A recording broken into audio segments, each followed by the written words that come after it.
Chess Endgame Workbook for Kids channel and practical endgame skills by tackling the afternoon's fiendish exercises. Okay guys, chess campaign. The lone king, king and pawn endings, rook endings, queen's endings, endgame tactics, test paper solution.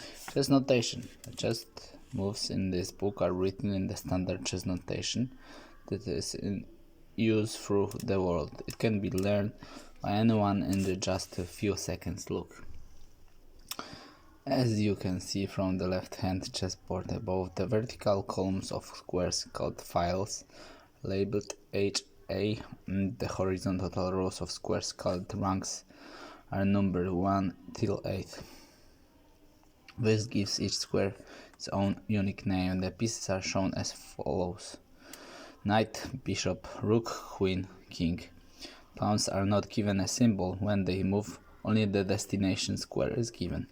The right-hand diagram above White has already played at the move 1 d4, the one that dictates the move number, and d4 is the destination square of the white pawn.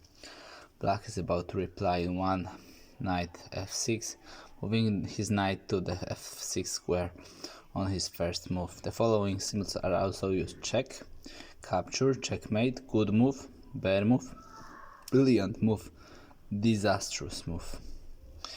To check you've got the hang of it, play through the following moves on your chessboard. 4. Check. Pawn promotion is written, for example, d8 queen, meaning that the white pawn advances to d8 and becomes a queen. Introduction. That endgame in chess arises when the most of pieces have disappeared from the board and only the king, some pawns, and a few other pieces are left. Not every game reaches an endgame, since some are decided in the middle game or even the opening. However, in practice, most games reach an endgame of one type or another. Just because there are few pieces left on the board does not mean that endgames are simpler than other parts of the game. On the contrary, since there is usually no comeback from a mistake in the endgame, accuracy is crucial. This book aims to teach the reader how to play all the usual types of endgame.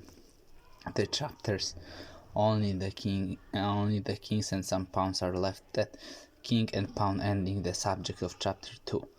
Later chapters cover minor piece endings, rook ending, and so on. Each chapter starts with explanation of 4 key themes, what type of ending, and when move straight on the exercises.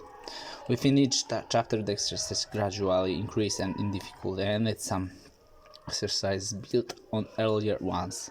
It is best if they are tackled in sequence. It's advisable also to study the chapter in order, as some later chapters depend in a limited way on earlier chapters. A small white or black square next to the diagram shows which player is to move. If there is both a white and a black square, then position is considered both with white to move and black to move. Each exercise explains what you must do, solve it, or for example, some ask you to find the best move, while the others are multiple choice questions.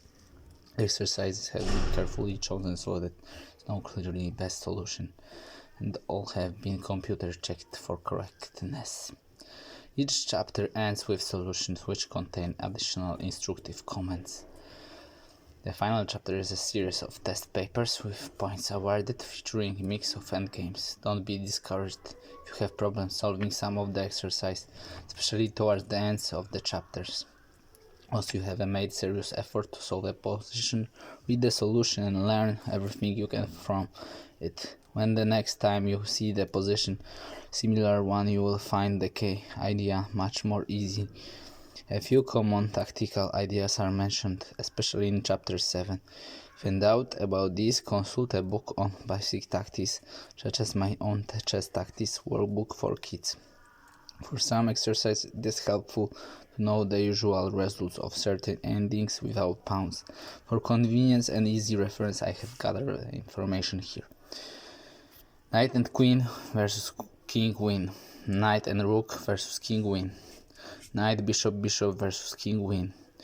Knight, bishop, knight, king versus king win. Knight, king, bishop, knight and knight versus king is a draw. King plus queen versus king versus rook win. King plus rook versus king plus bishop draw. King plus queen versus plus rook, king plus knight draw. And the last position you also see draw. Hope that this book will help you to win these games that reach an ending and to understand one of the most interesting parts of chess. The Lone King, first chapter, deals with the case your opponent only has king left and you need to deliver checkmate. There are 4 common winning situations. Look closely. So we will see later. See you guys.